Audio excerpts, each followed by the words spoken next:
صعد أحد الملوك على سطح قصره يوما، فنظر في البيوت التي تجاوره، فرأى جارية تنشر غسيلها فأعجب بها، فنزل وسأل عنها، فقيل له: إنها زوجة غلامك فيروز.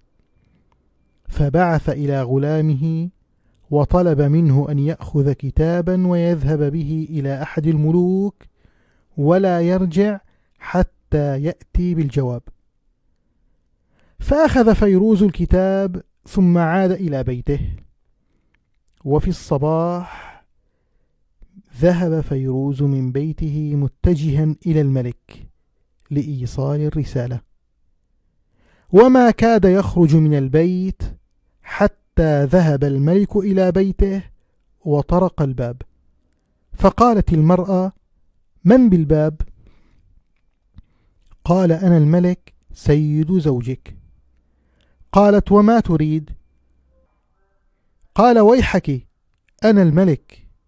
قالت: يا مولاي، قد قال القائل قبلنا: سأترك ماءكم من غير ورد، وذلك لكثرة الوارد فيه.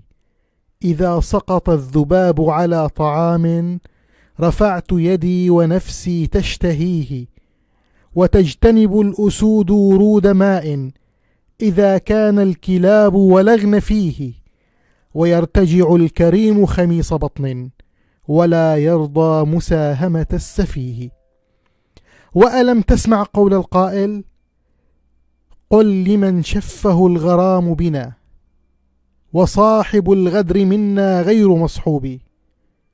والله ما قال قائل أبدا: أكل الليث يوما فضلة الذيب.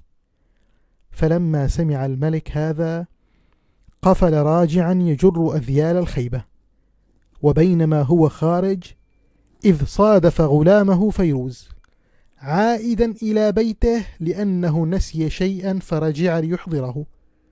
فأخذ فيروز حاجته دون أن يتكلم مع زوجته، وذهب لوجهته وأوصل الكتاب وجاء بالجواب، فأكرمه الملك. فعاد لبيته وقال لزوجته: خذي هذا المال والحقي بأهلك. قالت: ولم؟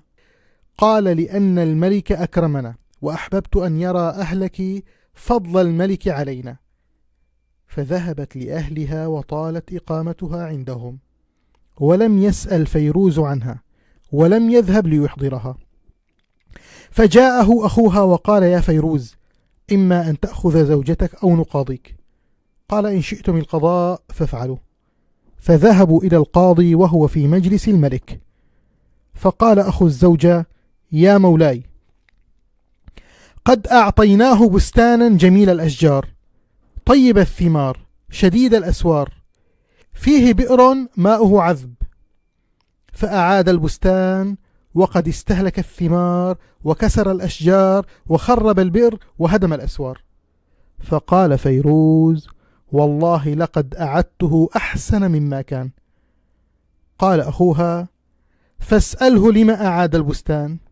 قال فيروز: يا مولاي، قد دخلت البستان يوما فوجدت فيه أثرا لأسد، فخشيت أن يفترسني فتركته كرامة له. وكان الملك متكئا فجلس. فقال: يا فيروز، ارجع إلى بستانك، فوالله ما رأيت أشد من أسواره على أشجاره، وإن الأسد قد دخل ولم يأخذ ثمرا ولا ماء ولا ورقة. فأرجع فيروز زوجته، والقاضي والحاضرون يظنون أنه موضوع بستان وشجر وأسد.